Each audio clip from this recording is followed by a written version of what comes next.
বিসমিল্লাহির রহমানির রহিম। আজকে আমাদের অবস্থানটা হচ্ছে কাপ্তাই জেডিঘাট।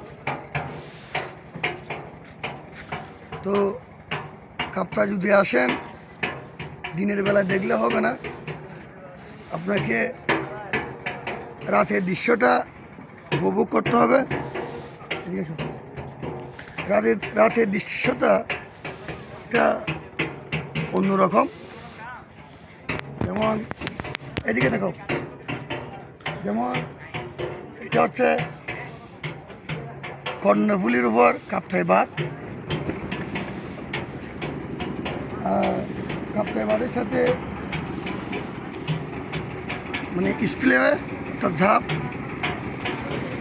রং বেরঙে বাতিতে কাপ্তাই বাঁধটা মানে নিজের সৌন্দর্য প্রচার করে, অর্থাৎ মানুষ আনন্দ নেওয়ার জন্য। আর ঠিক আছে, আর সারি সারি এরকম ছোটো ছোটো নৌকা এবং বোট দেখতে পাবেন রাত্রে। আর দেখবেন একদম নীরবতায় শুনশান।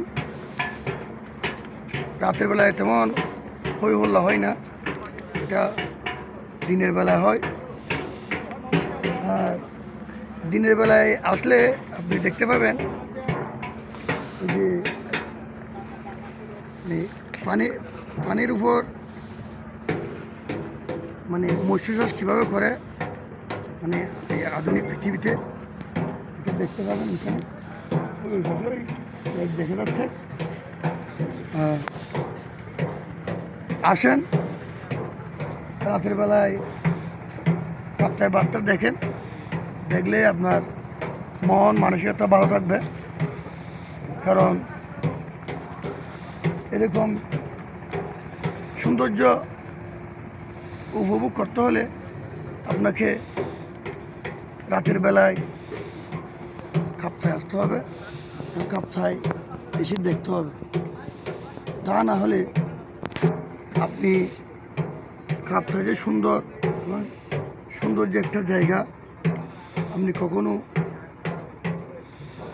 মানে নিজের মনকে মানিয়ে নিতে পারবেন না। যাই হোক, আসুন ঘুরেন, দেখেন।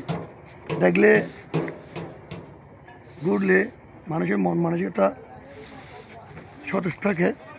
এবং ইতিহাস জানতে হলে, ইতিহাস বুঝতে হলে আপনাকে রাষ্ট্রের, পৃথিবী, এলাকার বিভিন্ন জায়গায় যেতে হবে। কারণ রবীন্দ্রনাথ ঠাকুর ভ্রমণ করেছে বিদায় সেই গীতাঞ্জলি লিখতে পেরেছে। আর যদি ভ্রমণ করতে না পারত, সেই গীতাঞ্জলি লিখতে পারতো না। গীতাঞ্জলি লিখেছে বলেই সেই সাহিত্যতে কী পেয়েছে, নোবেল পেয়েছে। যাই হোক, এটা লম্বা একটা হিস্টোরি। আসুন আমাদের কাপ্তাই আসুন। আমাদের আসলে রাতের কাপ্তাই এবং দিনের কাপ্তাই ভিন্নতা আছে। আজ এই পর্যন্ত।